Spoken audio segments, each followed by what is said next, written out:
and will defend every inch of NATO territory, and we'll do it together. I think the president is great, and there are some misrepresentations of what I have said. I never said he should reconsider his decision. Your reaction to Senator Rubio at the rally yesterday, do you look vice presidential to you? I thought this, yeah, I like Marco. I think he'd be an excellent choice. Hello, everyone. I'm Major Garrett in Washington. Welcome to America Decides. Today was, by any measure, a very busy day for President Biden. There was some campaign stuff, meeting with union leaders to sort of re-engage them and reassure them about the status of his campaign. There was presiding over the NATO summit right here in Washington. Oh, yes, and more calls from Capitol Hill Democrats that the sitting President of the United States should bow out of renomination at the Democratic National Convention. All of this a prelude to a must-see TV press conference hosted by the president tomorrow here in Washington. Biden, of course, as you are well aware, has been spending the last few days trying to reassure nervous members of his party and, by extension, the world and NATO counterparts that he is not only fit now, but fit for a full 4 more years to serve as commander-in-chief. All this while his challenger, presumptive Republican nominee and former president Donald Trump, let's just say he's latched on to this Democratic disarray. The new pledge sends an unmistakable message to the world that every NATO member is committed to doing their part to keep the alliance strong. We can and will defend every inch of NATO territory. The radical left Democrat Party is divided in chaos and having a full-scale breakdown, all because they can't decide which of their candidates is more unfit to be president, sleepy, crooked Joe Biden or laughing Kamala. Ed O'Keefe and Scott McFarland are following today's many events and join us now. I want to go to Ed O'Keefe at the White House first. Ed, what is the latest reporting you have about the mindset at the White House, renomination, and this ferment that continues to persist among Capitol Hill Democrats? The White House quite pleased, Major, with how the NATO summit is going. They believe he had a pretty good speech last night and today. Between that meeting with union leaders this morning and with European diplomats all day long and into tonight, they believe it gives that contrast that they're trying to demonstrate against Donald Trump, putting the president there on the world stage. When you're down and out with your own party, who better to spend some time with today than 2 key constituencies that love him dearly, union bosses and European leaders, and he's getting to do that. When it comes to the ongoing strife in the party, the president's aware of it. The campaign is aware of it. They announced today, and this is going to be a critical meeting, if not one that makes much sense, significant. It doesn't seem to appear to have much significance right now. Tomorrow, when he sends 3 of his most trusted advisors, his campaign chief, Jen O'Malley Dillon, his top speechwriter, Mike Donnellan, and his key liaison to the Congress, Steve Ricchetti, to meet with Democratic senators. And the plan appears to be to lay out for them the maps, the numbers, the data as they know it, as they see it, and as they plan to execute it in the months ahead. All of it designed to assuage their concerns amid growing fears that not only are the president's numbers down in battleground states, but in the next set of states behind that, and that it's also dragging down House and Senate candidates. And, Ed, I wonder if there is something that you've detected at the White House that borders on frustration that this is still an open question. In letters and in statements, to my ears and to my reading, the president's been pretty clear on this. Yet even those with stature that is almost unmatched, at least in House Democratic circles, Speaker Emerita Nancy Pelosi, don't seem to have gotten the message. Still say, well, it's still up for the president to decide. Do they feel frustrated that Democrats haven't gotten the message? He's decided. There's some of that, and there's also a sense of like, look, we're not going anywhere, at least not right now. So, deal with it, or just, let this blow over. And I think one thing that I've heard from people here in Wilmington, up at the Capitol, across the country who do this work is they look at the calendar for the president and they look at the Republican calendar and they look at the American calendar, and they believe that in the next few weeks this is inevitably going to fall off the front pages or at least get pushed down a bit. You got the Republican convention coming. Trump's got to pick his running mate. Much of the focus of the world will be on what goes on in Milwaukee And you got the Olympics. A lot of Americans are going to get, obsessed with gymnasts, not with poll numbers in battleground states. And then, yes, there's going to be a Democratic convention. And for now, the president's planning to be the nominee. And there's 4 months left to go. And if there's one thing Team Biden has always been good at least in the last 5 years, it's in keeping its eye on Election Day. A poll today does not reflect what a poll will look like on Election Day. And that has been their North Star. It was in 2020. It is right now. But one campaign official earlier today conceded this has been the toughest week of the campaign so far. Definitely the toughest week of the campaign. And just to put a word in there for track and field athletes as well as gymnasts, Ed. Don't forget fencing. And judo. Does the Biden campaign feel that this week, tough as it has clearly been, has been unnecessarily injurious to the president? Because if Democrats had been silent this week and not come out publicly, they would be better off. And that they are not just frustrated, but kind of aggravated that this persists within their own family. But that's not how Democrats operate. You and I know, you especially having covered things for quite a while, that that's not how this party operates. They're always in pursuit of perfection, and anything short of it leads to hand-wringing and hallway conversations with reporters and cable news appearances and whatnot. And while Republicans have pretty much towed the line, or have learned to in the last 8+ years, Democrats, or at least this week and last week, are not. And look, it's rooted in the fact that more than 2 years of polling has shown that the biggest barrier of entry for someone to support the president right now is his age. That if he were a 51-year-old president, the nature of this race might be much different. And it's driven a lot by a voter's personal experience. They've seen a relative, a neighbor, or a friend age, and they are concerned that the United States may for the first time watch a president age so significantly in office that it might force him out. And so that's a tough one that Wilmington and the White House have had to deal with, but that has been exacerbated by his disastrous performance nearly 2 weeks ago tonight. A tough one, persisting, as you just said, Ed O'Keefe, for now going on 2 full weeks. Thank you so very much from the White House, Ed O'Keefe. Scott MacFarlane, the Capitol is, for Democrats, the locus of this anxiety. What's the latest? If you pay close attention, Major, you can feel the marble wobbling. The president's political standing here in the Capitol is feeling tremors. It's feeling quakes. It's not clear if that's going to mean anything to the president or if Congress can nudge him one way or the other. But it was a 9th U.S. House Democrat who this afternoon formally said and publicly said he thinks the president should just withdraw. He's Pat Ryan, second-term Democrat from a purple district in upstate New York, joining a bunch of other frontline Democrats, those facing particularly difficult reelection races, who've done so over the past few days. And they've done so symmetrically, Major. They've issued written statements in their hometown papers, and they've declined to talk about it on TV, instilling a little bit of message discipline that some others in the party have not shown over the past 72 hours. Pat Ryan joins Angie Craig, frontliner from Minnesota, and just yesterday, Mikey Sherrill, Democrat from New Jersey, from releasing this type of statement in just that pattern. Let's put that aside. There are obviously wedges inside the party caucuses in both the House and the Senate. They're becoming clear as day. The president still has very vocal supporters among the Black caucus and among his top surrogates in the House. Still has some particularly emphatic supporters in the Senate. Think Chris Coons of Delaware, John Fetterman of Pennsylvania. But there's wedges there, too, including the, cynicism he's getting from some Senate Democrats, especially those in frontline races. Take a listen to a pair. Sherrod Brown of Ohio, followed by Senator Fetterman. I'm hearing legitimate concerns from Ohio voters. My job is to listen to them. Well, he's entitled to his views, but he's in a really tough race. So I understand sometimes you have to have a little professional wrestling.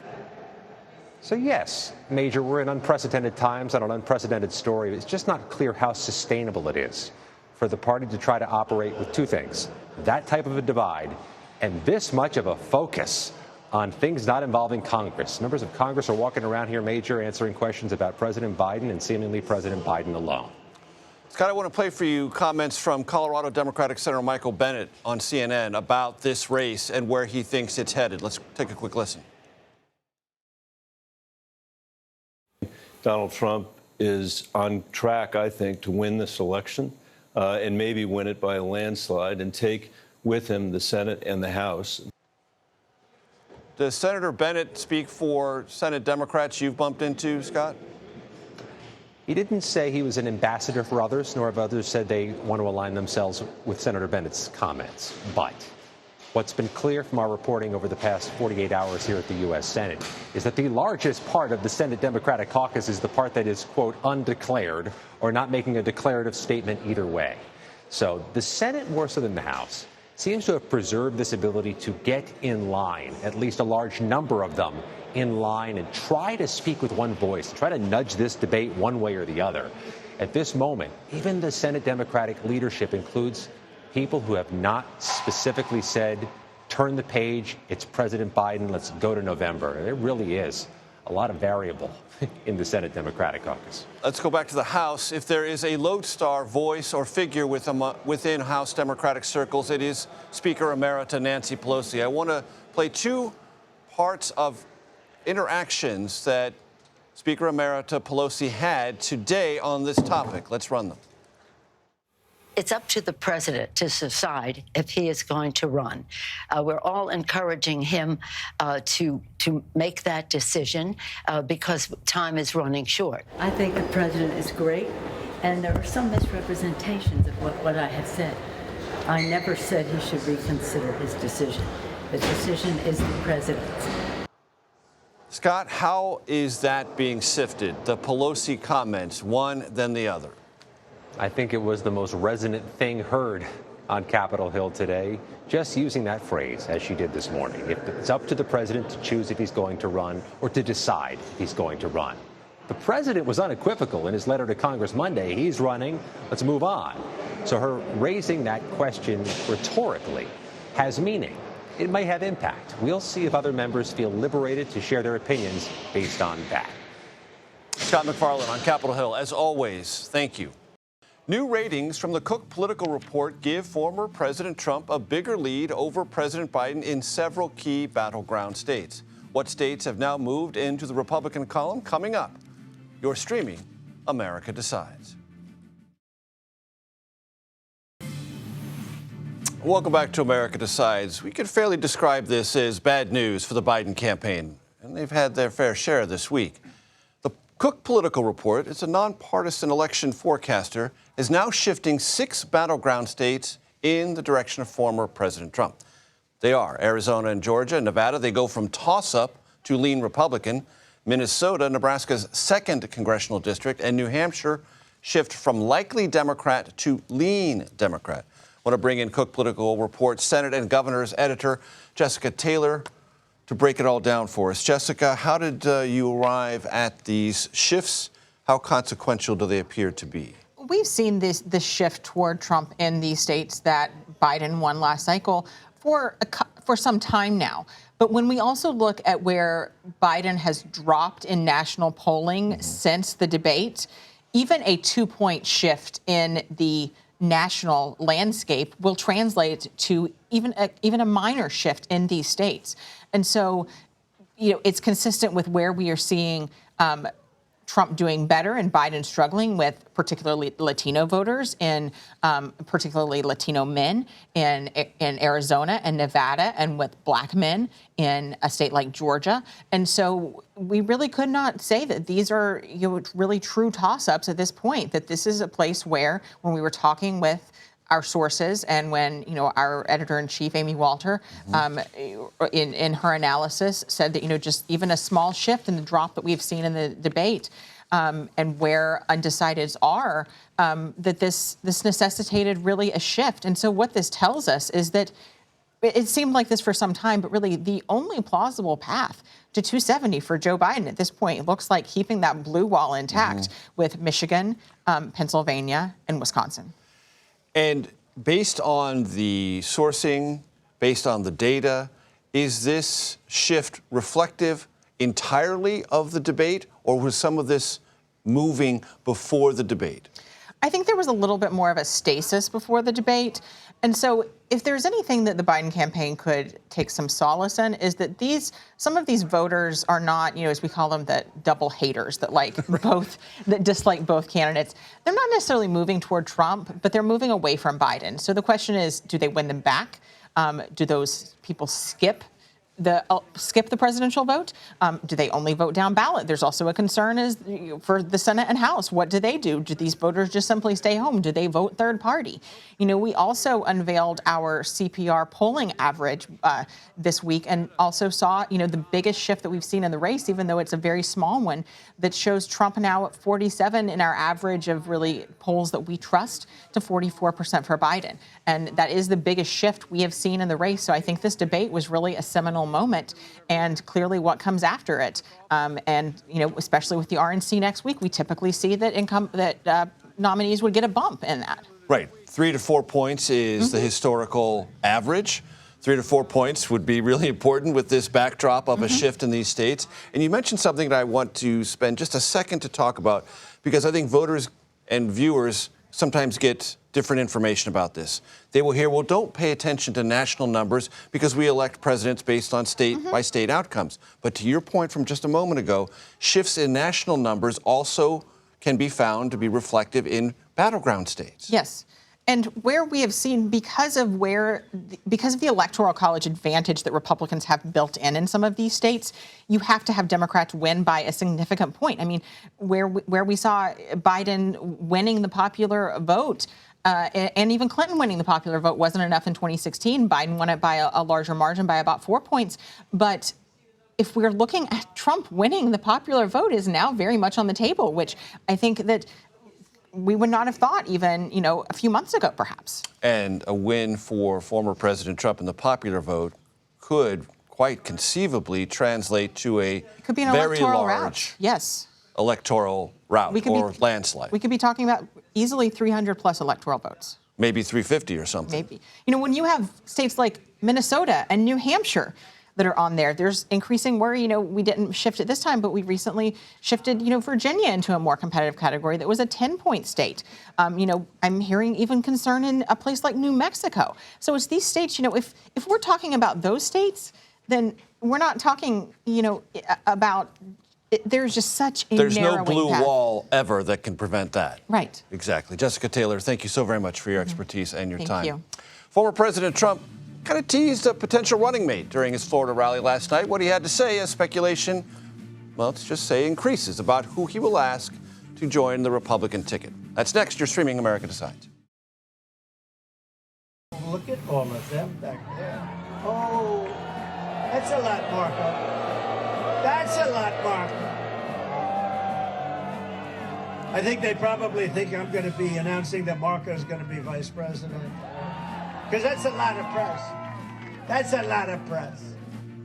It was former President Trump kind of teasing about whether or not Senator Marco Rubio of Florida will be his running mate. That was during his rally last night in Doral, Florida. Well, he also took the stage last night and, not surprisingly, delivered remarks praising Trump, blasting President Biden. Rubio is one of several Republicans confirmed to be on the former president's vice presidential shortlist. CBS News Miami reporter Jim DeFede joins us now. Jim, what do you think Marco Rubio's status is presently in the Veep Stakes competition? The reporting I have tells me that he is still on the short list, but that there is really no way of knowing where Donald Trump is ultimately going to land. I think there were a lot of people that were hoping the former president would announce at the rally yesterday in Doral. There was a lot of anticipation that might happen. In speaking to other Republicans here, they were kind of hoping for it. But then a few also told me at the same time that they realized that the president's campaign didn't really want to get in the way of all of Joe Biden's bad press by making a VP announcement on yesterday. So as a result, they just sort of let it dangle. Now, we know that the announcement has to come in the next few days, but we'll see. Now, the counter view to Marco being the pick is, and this is what I keep hearing more and more, is Marco too much of his own person in some ways to fit Donald Trump, what Donald Trump wants as a vice president? Does Marco Rubio's ambition lead him to be someone who Donald Trump couldn't necessarily trust as his number two?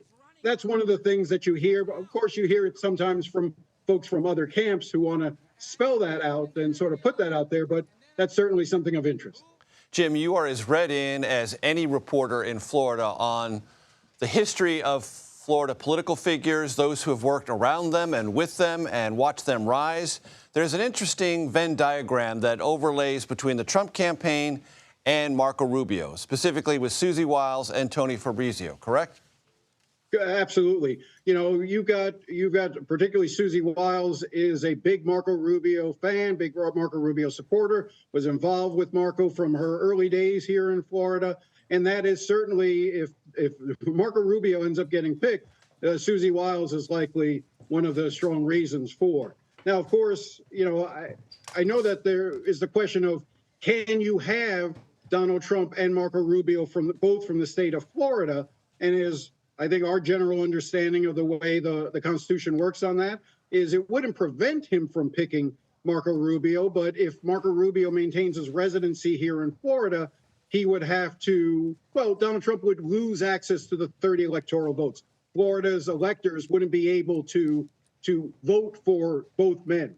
But that's an easy fix. And one of the easy fixes, and Donald Trump seemed to suggest that it wasn't really going to be a problem, is Marco Rubio's history. You just had a segment where you talked about states that are now leading Republican. One of those is Nevada. Marco Rubio has a long history in Nevada. Marco Rubio, when he was about 8 years old, his entire family, because they were out of work here in Miami after immigrating from Cuba, moved to Las Vegas. His mom worked as a maid for a hotel maid on the Strip. His father was a bartender at one of the casinos.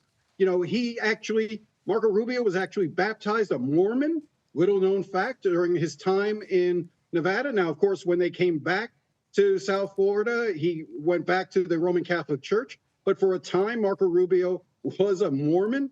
You know, he was there from about roughly the age of 8 to 14. And so he has a lot of cousins. He has other family there. And that Hispanic vote in Nevada, if you basically take Marco Rubio and plop him in Las Vegas, and basically he camps out there and works Arizona, New Mexico, and Nevada, that could make strong political sense. That's what Marco Rubio, I think, has going for him more than anything else right now. And Jim, also word today that Florida's governor, Ron DeSantis, has been, quote unquote, added to the Republican National Committee speaking schedule next week. Yeah, I'm sure it was just an oversight that his name wasn't on the original list.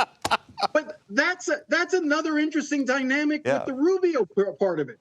Because if you think about it, if Marco Rubio has to leave the state of Florida and, let's say, go to Nevada or go somewhere else, then it's an open Senate seat.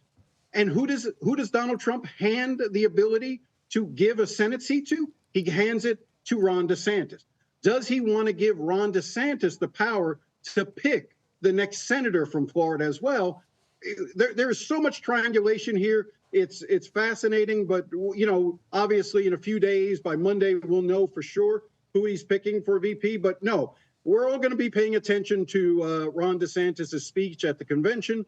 I'm sure it'll be lively, and Donald Trump will probably watch and go, "Yeah, I beat that guy." Yeah, so you know, whether or not he wants to crown him the future of the party, I'm not sure Donald Trump is ready to give that title over to Ron DeSantis just yet. As you mentioned, Jim DeFede, lots of triangulation. Meanwhile, Donald Trump Jr. keeps telling his dad, very simple with J.D. Vance, Dad, real simple. Jim DeFede in Florida, thanks so very much.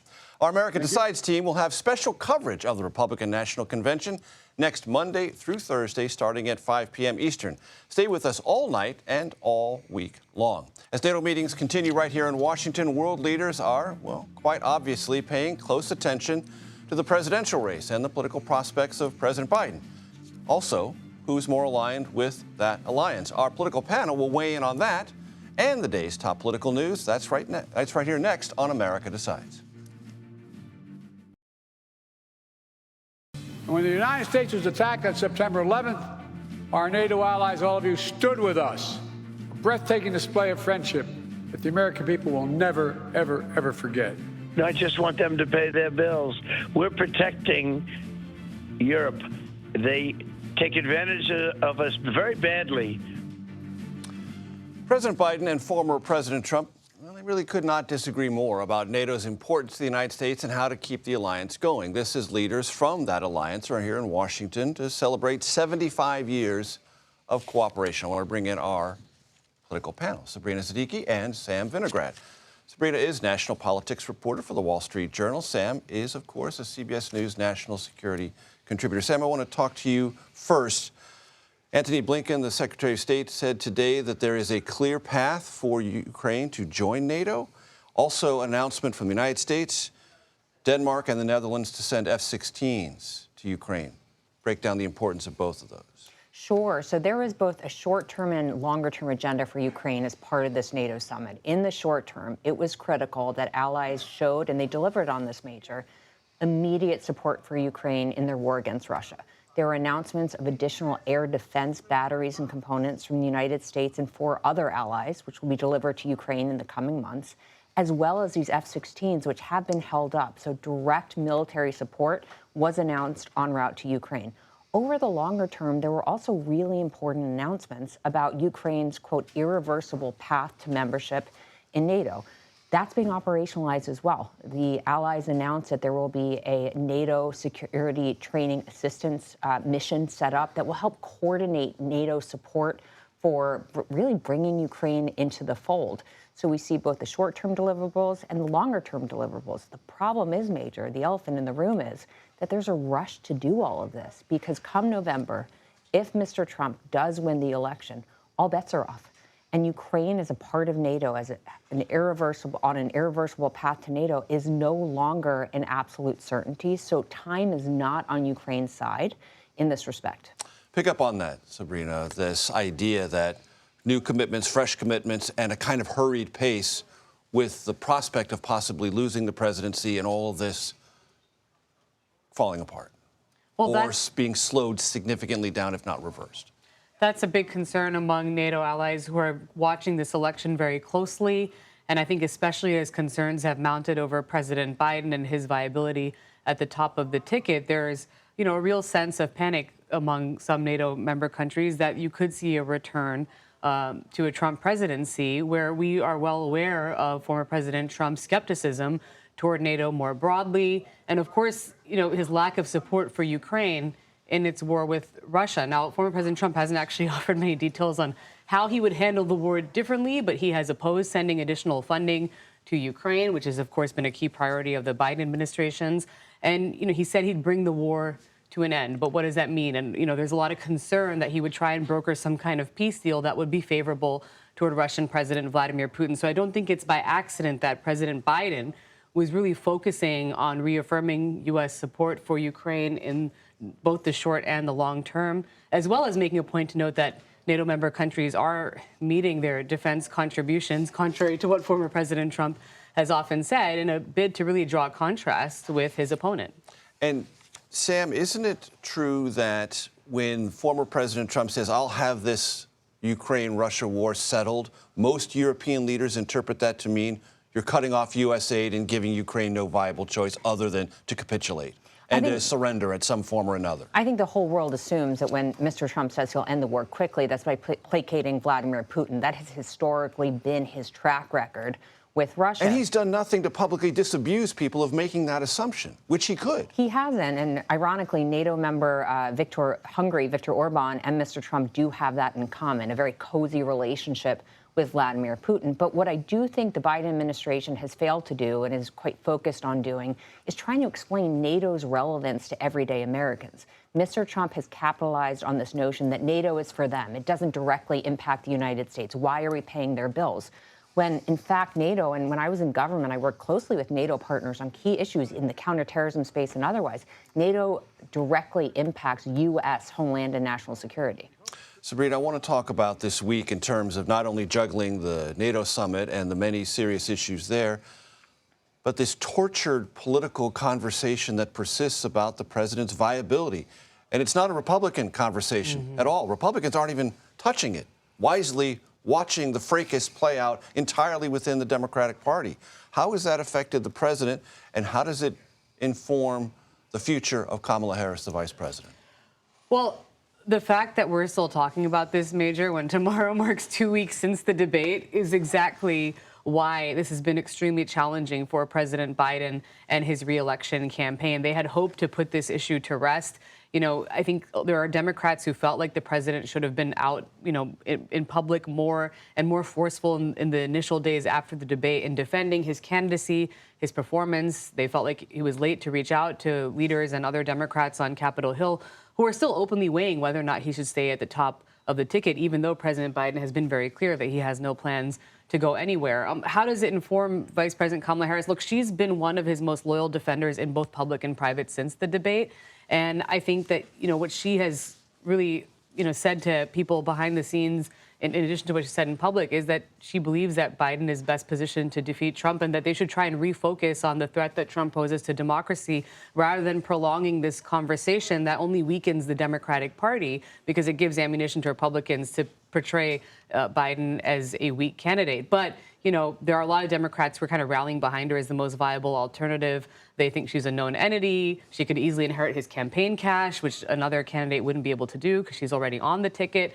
And they just feel like that would be the most seamless path if he were to step aside. But that's the big caveat. And there's just no evidence at this point in time that the president will step aside. Thinking about this a year ago, Sabrina, isn't it fair to say that the vice president could fairly look at those Democrats now rallying to her and say, where were you a year ago when almost none of you said I was up for the job or capable of carrying out the obligations of vice president, and would never say a public word in my defense when I was being pounded by Republicans relentlessly? I think there has been a lot of frustration I've heard from, you know, supporters of Vice President Harris who feel like she has, you know, withstood attacks that have been, you know, rooted in racism, misogyny. She is, of course, the first woman, the first black person, and the first of Indian descent to hold the role of vice president. And there was just a lot of scrutiny on her performance in a way that her predecessors have not had to, you know, deal with. And she's really found her voice on reproductive rights. So there is a sense that she's also come into her own in the job. But, you know, it seems like it's too little too late right now.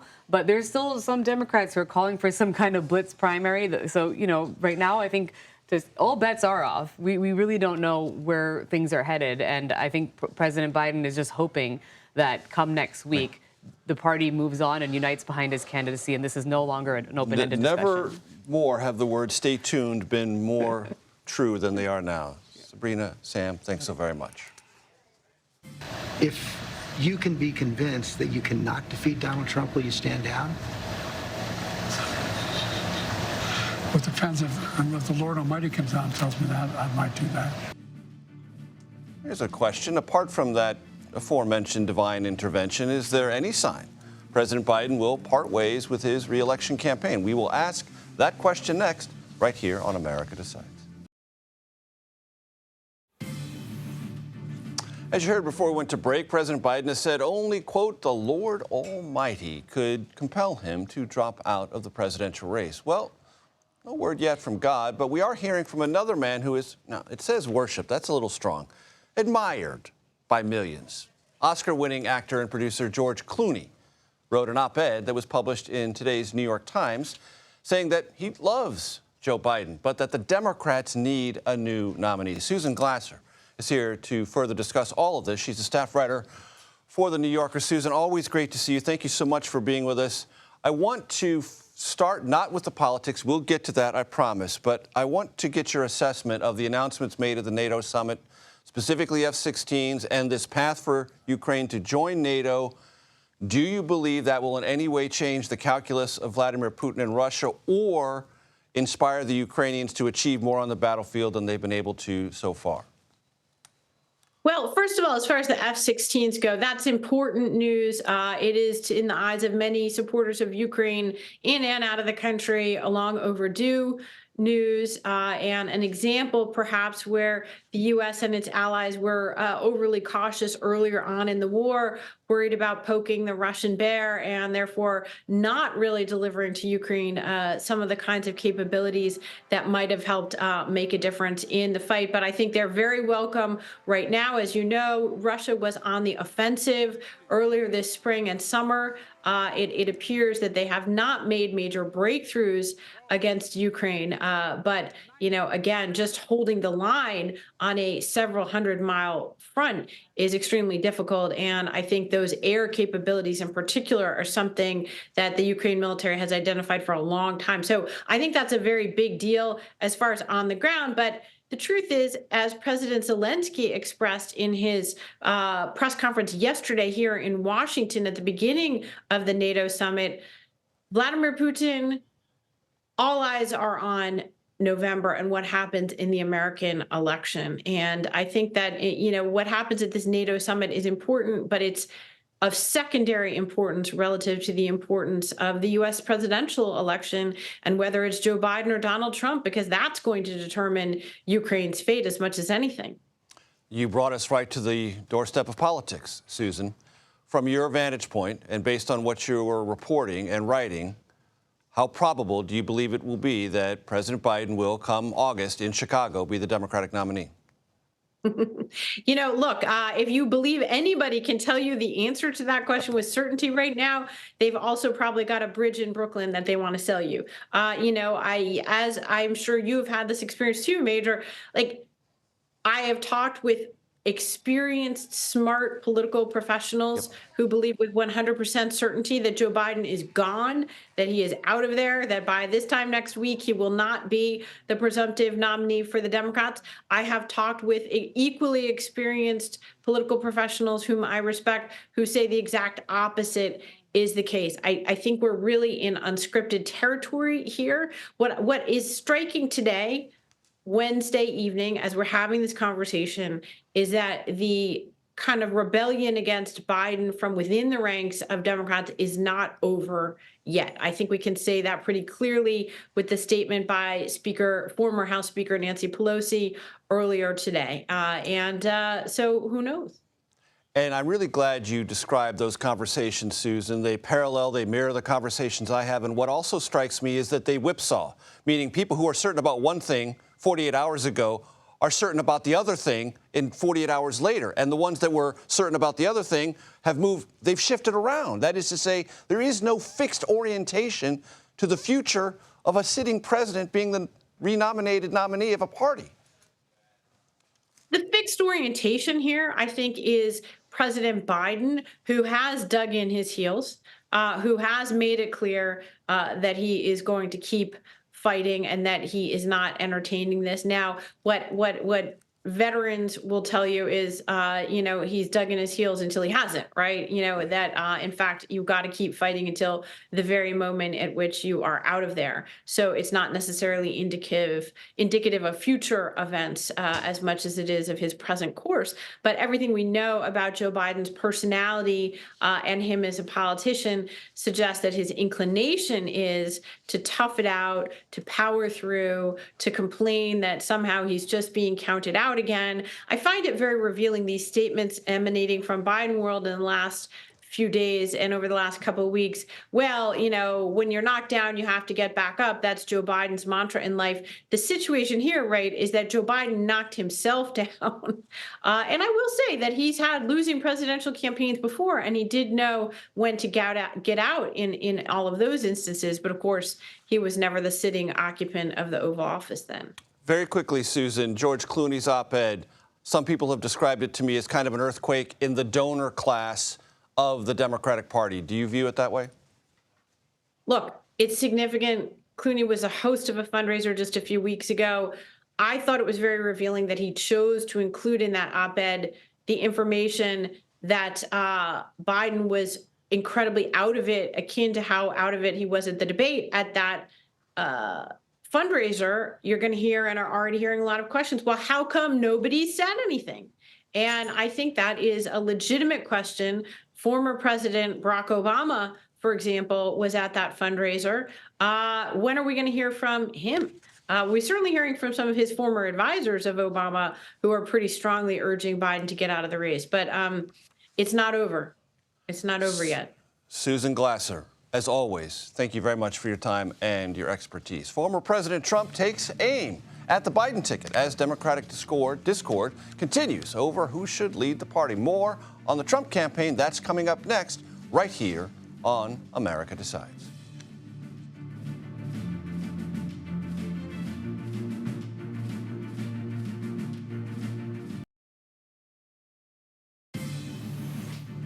Welcome back to America Decides. Former President Trump challenged President Biden to another debate. He did so during a rally last night in Florida.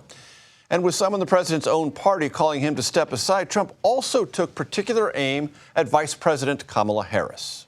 Whatever else can be said about crooked Joe Biden, you have to give him credit for one brilliant decision, probably the smartest decision he's ever made. He picked Kamala Harris as his vice president. No, it was brilliant because it was an insurance policy. Olivia Raldi joins us now from West Palm Beach, Florida. Olivia, you were there at the rally. You've been to many Trump rallies. Was it notable how much more former President Trump emphasized Kamala Harris than in the past? Oh, absolutely, Major. This is the first time I've seen Donald Trump spend a significant amount of time talking about Vice President Kamala Harris. He spent, a good portion of the speech and even in prepared excerpts that they sent to us talking about her and linking her to some really potent policy issues that are overall really indicative of this election, including immigration. As we know, the Biden administration, President Biden himself, appointed Vice President Kamala Harris to be the person who would handle the border and immigration during their first term. And last night, Donald Trump said that she's failed at those policies. She hasn't shown up at the border. And he's made that a key point, again, to really tie her to these issues that are central to this election. And you heard in that quote right there where he's talking about her being an insurance policy. That's to make the argument that she's unelectable, that if President Biden were to step aside in some form, and if he were to go against Kamala Harris, she is unelectable, and he feels that he has the better position on a lot of stances like immigration and the economy. Olivia, how would you describe the mood at that rally? That was an interesting night. I think there was a lot of anticipation with Senator Marco Rubio there as a potential vice presidential candidate. There were a lot of Latinos for Trump signs that I saw, and a lot of the speakers in the pre-program were speaking Spanish to them and to these voters, trying to, gather that support, galvanize them, and get them out. A lot of anticipation hanging over that very hazy, humid evening of us on the golf course there in Doral, Florida. But I think overall, it was a typical Donald Trump speech aside from those attacks on Vice President Kamala Harris. But I am looking forward to the one on Saturday in Pennsylvania. He'll be in Butler, Pennsylvania, and that's just about an hour away from the Ohio border. And, we're just a couple of days away from the Republican National Convention that's coming up. And we are expected to get that vice presidential announcement fairly soon. It could come at any moment. We're all on standby. We're all waiting for that announcement to come by. So I'll be watching to see who shows up at that rally on Saturday. Olivia, based on my conversations with those in the Trump world, it seems down to Marco Rubio and J.D. Vance for that slot as the running mate for former President Trump. Do you pick that up as well?